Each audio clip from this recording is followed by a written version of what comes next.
Imagine people thinking this is a foreign film when the film is literally about South Koreans living in 1980s America with an American production behind it. I could never. Let's get to the review.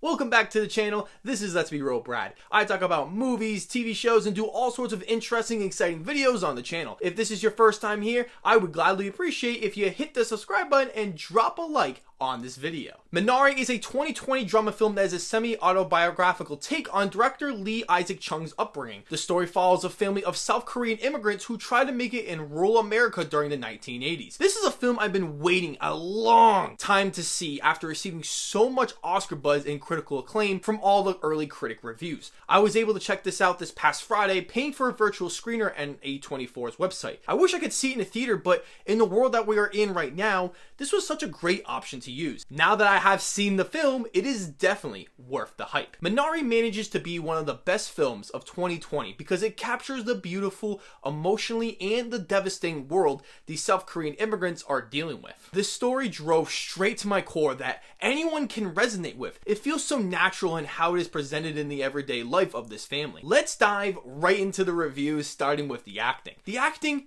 is phenomenal, with everyone giving these accurate, lifelike performances. Steven Yeun, who plays the dad, is outstanding in the movie. He undoubtedly deserves an Oscar nomination for his performance. He embodied the struggling dad trying to make ends meet while also trying to find success for himself that he has never been able to capture. The grandmother, played by Yoo Jung-yoon, had the best performance in the whole film. She was electric in the film, making for the best scenes. She has so much comedic charm and emotion to her performance that she does feel like a true grandmother. Alan Kim, who played David in his film debut, gave the cutest performance out of them all. He stole the show in every scene he was in. The scenes between the grandmother and David provided the best laughs and heartfelt scenes in the film. Yuri Han and Noel Cho, who play the mother and daughter respectively, are also incredible. I would love to see Han try to secure the Best Actress nomination. The writing is also excellent, which should be nominated for Best Original Screenplay because of how authentic it feels. All the dialogue feels very appropriate and telling for this time during the 1980s. You always buy the fact that this is a real family being in poverty in 1980s America. This is due to fantastic performances and an excellent script to make these characters come to life. The film is also so damn hilarious that it left me laughing out loud in many moments of the film. All the actors had perfect delivery on their lines, with having fantastically well written dialogue to accommodate that. Characters are well written, which made me fall in love with them as the film progressed. The cinematography is simply gorgeous, being one of the best looking films of the year. It is beautifully lit with a vast array of colors popping off the screen. Lee Isaac Chung's direction was also fantastic, providing a superb shot composition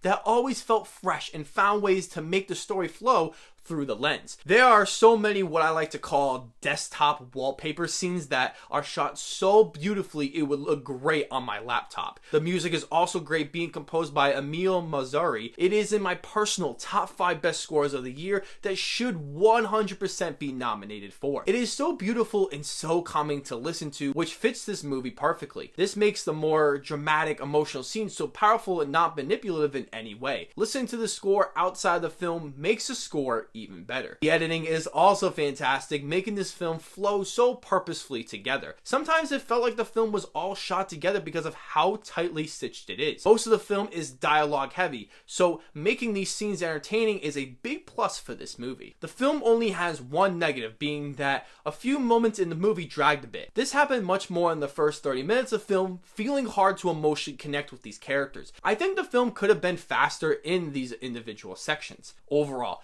this is permanently locked in as a top 10 film of 2020, as it is one of the most funniest, emotionally striking films of the year that had perfect technical qualities and a well-written story and phenomenal acting. I don't know how much I would rewatch this film, but I know this is a film that needs to be seen at least once. You will not be disappointed. I am giving Minari a 9 out of 10. Have you heard of Minari, and what did you think of the film if you've seen it? Also, where does this rank in your 2020 film rankings? As always, I will see you all in the next video.